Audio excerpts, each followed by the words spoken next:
सुप्रभात विद्यार्थियों, आशा है आप लोग पूर्णतः स्वस्थ होंगे। विद्यार्थियों, अपनी पिछली क्लास में हम लोगों ने भाषा कौशल के अंतर्गत लेखन कौशल के विषय में विस्तृत अध्ययन किया था। हम लोगों ने देखा था कि लेखन कौशल क्या है, यानी इसके संप्रत्यय को हम लोगों ने समझा था।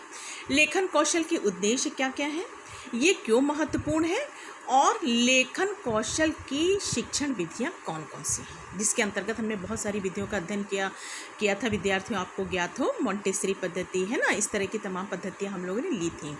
आज उसी कौशल में आगे बढ़ते हुए हम लोग लेंगे लेखन कौशल के प्रकार, यानी कि हम देखते हैं कि लेखन ये कितने प्रकार के होते हैं। तो विद्यार्थियों, आइए आज हम लोग विस्तृत अध्ययन करते हैं लेखन के प्रकारों का। तो इसमें सबसे पहले हम लोग देखते हैं कि ये लेखन मुख्यतः कितने प्रकार का होता है। देखिए विद्यार्थियों, आपकी स्क्रीन पे कि जो लेखन है ये मुख्यतः 4 प्रकार के होते हैं, है ना। पहला है इसके अंतर्गत सुलेख, ठीक। दूसरा है अनुलेख, तीसरा प्रतिलेख और चौथा है श्रुतलेख, ठीक है। अर्थात सुलेख, अनुलेख, प्रतिलेख और श्रुतलेख ये इन 4 मुख्य भागों में वर्गीकृत हैं। अब विद्यार्थियों, इनमें हम सबसे पहले बात करते हैं सुलेख की, कि सुलेख क्या होता है।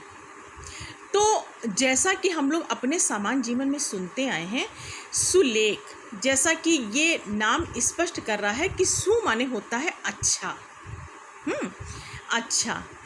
तो सुलेख माने क्या, अच्छा और सुंदर लेख, ठीक है। जैसे हम लोग विद्यार्थियों अपने दैनिक जीवन में या अक्सर ये शब्द प्रयोग करते हैं कि सुपुत्र, है ना, या सुकार्य करने चाहिए, या, है ना। तो इसका क्या मतलब है, अगर पुत्र के आगे सु लगा तो मतलब अच्छा पुत्र, कार्य के आगे सु लगा दिया अगर हमने तो मीन्स अच्छा कार्य करना चाहिए ना। इसी के विपरीत अगर आप देख लीजिए, विलोम में हम लोगों ने खूब पढ़ रखा है कि पुत्र के आगे अगर कु लगा दे तो क्या हो गया, कुपुत्र यानी खराब पुत्र, लेकिन सु लगा है तो मतलब अच्छा पुत्र। ठीक यही बात यहाँ भी लागू होती विद्यार्थियों कि लेख के आगे सुग लग गया है तो सुलेख का मतलब होता है अच्छा लेख, यानी सुंदर लेख। तो ऐसा लेख जो कि जिसमें व्यवस्थित ढंग से लिखा गया हो, मात्राओं का समुचित प्रयोग किया गया हो, शब्द सानुपात हो, ठीक है, शिरोरेखा पर्याप्त रूप में खींची गई हो, ऐसे जो लेख होगा उन्हें हम सुलेख की श्रेणी में रखते हैं। अर्थात सुलेख आकर्षक एवं कला की दृष्टि से परिपूर्ण होते हैं। मतलब जैसा कि मैंने आपको बताया कि सुलेख के अंतर्गत ये चीज़ें समाहित होनी चाहिए, यानी जैसे मैंने कहा कि क्रमबद्ध तरीके से शब्द लिखे गए हों, है ना, सुनियोजित ढंग से मात्राओं का प्रयोग किया गया हो। जैसे विद्यार्थी होता क्या है कि हम लोग कभी जैसे मात्रा को सुनियोजित नहीं कर पाते। जैसे मान लीजिए अगर हमें आ की मात्रा लगानी है और शब्द हमारा है बा, तो हम बा के ऊपर बड़े आ की जो मात्रा लगाते हैं तो कभी कभी ऐसे खींच देते हैं कि बा कटा हुआ सा लगता है, ठीक है। तो मात्राओं का हमें क्या करना है, समुचित ढंग से प्रयोग करना है। इसके बाद हमने कहा कि शिरोरेखा का पर्याप्त ध्यान रखा गया हो सुलेख के अंतर्गत, तभी हम उसे सुलेख की उपमा देंगे। होता क्या है कि जैसे बहुत सारे शब्द ऐसे होते हैं, जैसे मुख्यतः भा है ना, धा, ऐसे जो शब्द होते हैं, तो जब हम इनको लिखने के बाद शिरोरेखा, क्या मतलब आप समझ रहे हैं, जो ऊपर जो रेखा खींचते हैं उसमें ऐसे खींच देते हैं कि धा जो है वो घा हो जाता है, मतलब वो ढक जाता है। भा जो है वो माँ का रूप ले लेता है, तो ये सुलेख नहीं हुआ, है ना। तो सुलेख में हमें शिरोरेखा का पर्याप्त ध्यान रखना है, मात्राओं का समुचित प्रयोग करना है, शब्द सा अनुपात हो, मतलब अनुपात में हो, मतलब कैसे कि जैसे मान लीजिए आपने कोमल लिख दिया, कोमल आपको लिखना है तो का आपने लिखा, उस पर ओ की मात्रा लगाई एक, है ना, और फिर माँ आपने इतना बड़ा लिख दिया कि बिल्कुल का से नीचे जा रहा है, फिर ला एकदम छोटा सा बना दिया, तो ये क्या है, ये शब्द क्या है, आपके अक्षर अनुपात में नहीं है, तो ये हमारा सुलेख नहीं कहलाएगा विद्यार्थियों, ठीक है। तो इसलिए सुलेख में ये सारी चीज़ें समाहित होनी चाहिए। अर्थात सुलेख वो है जो आकर्षक और कला की दृष्टि से परिपूर्ण हो। अब विद्यार्थियों, हम ये देखते हैं कि ये जो सुलेख है इसका कंसेप्ट आपको क्लियर हुआ। अब हम ये देखते हैं कि सुलेख के उद्देश्य क्या क्या है। तो तो विद्यार्थियों, हम इन सुलेख के उद्देश्य को निम्न प्रकार से हम देख सकते हैं। इसमें पहला उद्देश्य हम ले सकते हैं कि बालकों को यानी कि विद्यार्थियों को सुंदर, आकर्षक और व्यवस्थित लिखने के योग्य बनाना। ठीक है, कि बालक कैसा लिखे, आकर्षक भी लिखे, है ना, मतलब सुनियोजित भी लिखे, उसके हम ऐसी उसके अंदर प्रवृत्ति मतलब जागृत करते इस योग उसको बना दें। दूसरा इसमें उद्देश्य विद्यार्थियों हम लोग ले सकते हैं कि बालक के हाथ, मस्तिष्क और इंद्रिय में समायोजन स्थापित करना। कैसे? क्योंकि जब हम लेख लिखते हैं बच्चों, तो मेरे जो हाथ होते हैं वो तो बिल्कुल आपको बिल्कुल सक्रिय दिखाई पड़ते हैं कि क्योंकि हाथों से लिखा जाता है। ठीक है, लेकिन ये सुलेख के लिए क्या आवश्यक है? सिर्फ हाथ का मूवमेंट ही नहीं, बल्कि हमारे हृदय और हमारे जो मस्तिष्क है इनमें समायोजन होना चाहिए, सुसमायोजन होना चाहिए। क्योंकि जो हमारा हाथ है, जो कुछ वो लेखन का कार्य कर रहा है, वो मस्तिष्क से हमारे संचालित है।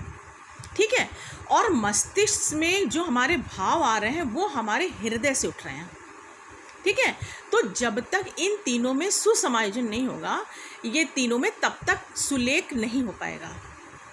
इसलिए बालकों को का मतलब ये जो सुलेख का ये उद्देश्य है, जो दूसरा बहुत महत्वपूर्ण है, कि बालक के हाथ, हृदय और मस्तिष्क में समायोजन स्थापित करना। नेक्स्ट है विद्यार्थियों कि बालक को सौंदर्य अनुभूति करने के योग्य बनाना। उनमें ऐसी प्रवृत्ति मतलब हमें विकसित करना है कि वो सौंदर्य की अनुभूति करने योग्य हो जाएं। ठीक है, इसके बाद है नेक्स्ट कि बालक में जीवन जीने की योग्यता को विकसित करना या क्षमता को विकसित करना, या उनको उस योग्य बनाना कि वो व्यवहारिक जीवन जीने की जो उनके अंदर व्यवस्था जो है डेवलप हो जाए, यानी विकसित हो जाए। ठीक है, इसके बाद हम ले सकते हैं कि बालक को व्यवहारिक, जो हमारा प्रैक्टिकल लाइफ मतलब व्यवहारिक जीवन जीने के योग्य हमें बनाना है। किसको? ये सुलेख को। ठीक है, नेक्स्ट है, और हम इसको देख सकते हैं विद्यार्थियों लास्ट पॉइंट के रूप में भी, कि बालक को सुंदर, सुव्यवस्थित लिखने के योग्य बनाना तो है ही है। इसके साथ बालक को गति और समय का भी समुचित ध्यान रखने योग्य हमें बनाना। मतलब क्या? कि बालक सुलेख के मतलब चक्कर में, सुलेख के उसमें इतना ज़्यादा समय ले, है ना, और इतनी धीमी स्पीड में लिखने लगे, मतलब गति उसकी इतनी स्लो हो जाए कि अगला कहे कि भाई ऐसे तुम लिख के दे दो, हम पढ़ लेंगे, सुलेख छोड़ दो। तो क्या करना है हमें कि बालक में समुचित गति और समय की सीमा का भी उनके अंदर इस की व्यवस्था को भी विकसित करना है, कि मतलब वो सुलेख के साथ साथ अपनी गति को भी बनाए रखें और समय का भी वो ध्यान रखें। ठीक है, तो विद्यार्थियों ये कुछ उद्देश्य थे हमारे सुलेख के। अब हम देखते हैं इसके बाद विद्यार्थियों की जो हमारी सुलेख है, इनकी ये क्या क्या विशेषताएं लिए हुए होते हैं। तो अब हम देखते हैं सुलेख के पढ़ते हैं। नेक्स्ट हम जो पॉइंट लेते हैं वो हम देखते हैं सुलेख की विशेषताओं के रूप में। तो इसमें पहली विशेषता के रूप में हम ले सकते हैं विद्यार्थियों कि जो कुछ लिखा गया हो सुलेख के अंतर्गत वो सुंदर हो, ठीक है, आकर्षक हो, और सबसे बड़ी बात है वो पढ़ने योग्य हो।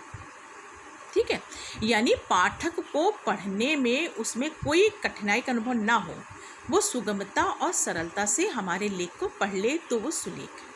ठीक है, नेक्स्ट पॉइंट इसमें है कि बालक को अनुपात, जो बात अभी मैंने प्रारंभ में आपसे जिक्र की कि अनुपात के अनुसार अक्षर या शब्द लिखने के योग्य बनाना। मतलब बालक जब लेखन का कार्य करे तो वो वर्णों में यानी अक्षरों में, अक्षर से जोड़ के जो शब्द हमारे बनते हैं विद्यार्थियों, शब्दों में, और शब्दों को जोड़ के जो हमारे वाक्य तैयार होते हैं, वाक्य निर्मित होते हैं, उनमें वो विशेष रूप से अनुपात का ध्यान रखें कि किस अनुपात में हमें शब्दों को लेना है। ठीक है, नेक्स्ट है कि बालक को लेखन करते समय इस योग्य बनाना कि वो जो भी शब्द लिखे, है ना, या जो भी वो वाक्य लिखे, वो वाक्य के जो भी शब्द हों वो कोई बहुत ज़्यादा बाईं तरफ झुके ना हो या बहुत ज़्यादा वो दाईं तरफ झुके ना हो, यानी कि वो समुचित रूप में होता है ना। कभी कभी कि लिखते लिखते ऐसा होता है कि शब्द जो है हमारा वाक्य बिल्कुल जैसे गिरा चला जा रहा है, तो ऐसा ना हो। ठीक है, वो बिल्कुल पैरेलल हो, समान हो, है ना, कहीं एक तरफ वो झुके हुए हमारे शब्द या अक्षर ना हो। ठीक है। इसके अलावा विद्यार्थियों जो सुलेख है उसकी एक विशेषता ये भी है कि हमारे जो शब्द हैं या शब्द के बाद जो हमारा अगला शब्द है, इनमें पर्याप्त या उचित दूरी का ध्यान रखना। ठीक है। या शब्दों को जोड़ के जब हम वाक्य का निर्माण कर लेते हैं, वाक्य निर्मित हो जाते हैं, तो दो वाक्यों के बीच में हमें कितना अंतराल देना है, कितना गैप रखना है, इसका जो है ये विशेष रूप से ये मतलब ध्यान में रखने योग्य बात है। अगर ऐसा है तो ये इसकी एक विशेषता है। अगर पर्याप्त अंतराल है तो ये इसकी एक विशेषता है। इसके अलावा शब्दों को पर्याप्त रूप से शिरोरेखा के माध्यम से कवर करना, जैसा कि मैंने आपको ऊपर भी यहाँ पे बताया था कि हमारे शब्द कुछ ऐसे हैं कि अगर हम उनमें समुचित शिरोरेखा का प्रयोग नहीं करते हैं, बाकायदा उनको नहीं मतलब खींचते हैं, तो वो शब्द का अगला अर्थ निकल आता है। ठीक है। जैसे भाग का हम मार्थ ले लेंगे, धा का हम घा ले लेंगे, धर लिखा हो तो हम कह देंगे घर हो गया, है ना। तो हमें ये सब चीज़ें भी जो हैं हमें ध्यान में रखनी होती हैं। ये सारी जो है विशेषताएं हमारी किसकी हैं बच्चों? सुलेख की हैं। तो ये सारी चीज़ें जब वहाँ विद्यमान होंगी लेखन में तो वो क्या कहलाएगा? वो सुलेख कहलाएगा। ठीक है विद्यार्थियों, तो ये थी हमारी सुलेख की कुछ विशेषताएं। अब विद्यार्थियों हम सुलेख के बाद जो हमारा अगला वो आया था प्रकार, जिसको हमने अनुलेख के रूप में देखा था, तो आइए अब हम लेते हैं अनुलेख को। अनुलेख, मैं पुनः आपसे कहूँगी, अनुलेख जैसा कि नाम स्वयं स्पष्ट कर रहा है, यानी अनु का सामान्य रूप से जो अर्थ होता है वो होता है पीछे या बाद में। ठीक है, पीछे या बाद में। ठीक है। तो अनु से अभिप्राय सामान्य तौर पे निकल रहा है अनुकरण करने से, है ना, अनुकरण करने से। तो अनुलेख, लेख के आगे अनु लिखा है तो अनुकरण हमें किसका करना है? लेख का। ठीक है। तो अनुलेख से अभिप्राय ये है कि जो अक्षर या जो शब्द या जो वाक्य शिक्षक शामपट पे लिखेगा और उसके लिखने के बाद बालक उसको एज इट इज़ जो का त्यों अपनी कॉपी या स्लेट में लिखेगा, तो ये लेख क्या कहलाएगा? अनुलेख। ठीक है। यहाँ पे लेख, किसके लेख का अनुकरण कौन कर रहा है, ये बात विद्यार्थी गौर करने वाली है। ठीक है। तो लेख का हम बालक या विद्यार्थी अनुकरण कर रहे हैं किसके लेख का? शिक्षक के लेख का, है ना। या बहुत छोटी क्लास में शिक्षक ये भी करते हैं कि बालकों की स्लेट पे भी लिख देते हैं एक लाइन, बच्चे उसका अनुकरण कर लेते हैं। ठीक है। थोड़े बड़े हुए तो शामपट पे लिख दिया, क्योंकि बच्चे अब शामपट से उतारने योग्य हो गए हैं। ठीक है। तो अनुलेख का जो मतलब होता है पीछे या बाद में। अगर इसको विद्यार्थियों हम लोग एक और संदर्भ में देख सकते हैं, जो मैंने आपको शब्द बताया पीछे या बाद में। देखिए, जैसे ये तो लेखन की बात हो गई। जैसे मान लीजिए हमें किसी से हम जैसे रास्ता पूछते हैं अपने जीवन में, जैसे हम कहीं जा रहे हैं, हमें मार्ग स्पष्ट नहीं है, तो हम किसी से रास्ता पूछते हैं। तो जिससे हमने रास्ता पूछा, अमुक व्यक्ति वो कहता है हम जैसे जैसे चल रहे हैं, आप बस मेरे साथ में मेरे पीछे पीछे आ जाइए, आप उस जगह पहुंच जाएंगे, नहीं हम अपने गंतव्य पे पहुंच जाएंगे। तो होता क्या कि वो अमुक व्यक्ति आगे आगे बाइक से साइकिल से चल रहा है और हम उसके पीछे पीछे चलते हैं। तो क्या हुआ? हमने उसका अनुकरण किया और हम सही जगह पे पहुंच गए। ठीक है। तो अनु का मतलब होता है पीछे या बाद में। ठीक है। जैसे मैंने भी आपको बताया, शिक्षक ने लिखा और बाद में विद्यार्थियों ने उसको जो है अपनी कॉपी में या स्लेट में लिख लिया। तो अनुलेख का मतलब है पीछे या बाद में, मतलब हमें किसी का यहाँ पे अनुकरण करना है। सामान्य रूप से, मोटे रूप से बात ये हुई। ठीक है। तो अब इसमें हम ये देखते हैं कि जब अनुलेख की बात आती है तो अनुलेख का कार्य जो है ये विद्यार्थी के प्रारंभिक जीवन में तो बहुत अच्छे से होता है।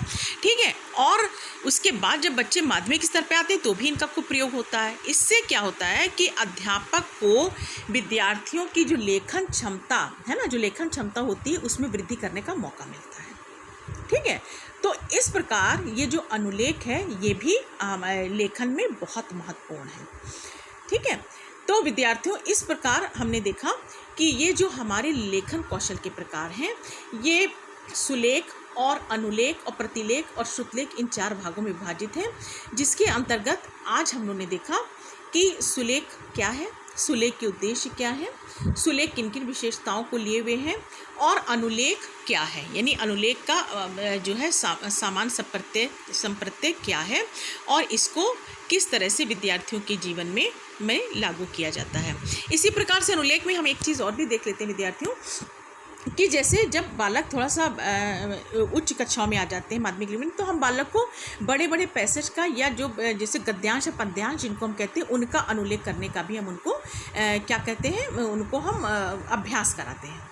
ठीक है, तो अनुलेख के अंतर्गत किसी भी गद्य या पद्य को दे करके उसको एज इट इज़ लिखने को कहा जाता है। ठीक है, तो ये भी एक प्रकार का हमारा सुलेख का कार्य यानी अनुलेख का कार्य होता है, क्योंकि विद्यार्थी उसको देख करके उसको अपनी कॉपी में लिखता है। तो विद्यार्थियों, आज की क्लास में हमने देखा कि जो लेखन है जो हमारी लिखित अभिव्यक्ति है, जो लेखन है, ये कितने प्रकार के हैं। ठीक है, इसके अंतर्गत हम लोगों ने सुलेख को देखा और अनुलेख को देखा। अपनी अगली क्लास में विद्यार्थियों हम लोग इसके अन्य प्रकारों के बारे में चर्चा करेंगे, जो कि है प्रतिलेख और श्रुतलेख। तो आशा है आज का ये बिंदु आपको समझ में आया होगा। अपनी अगली क्लास में हम लोग आगे के बिंदु पे चर्चा करेंगे। धन्यवाद।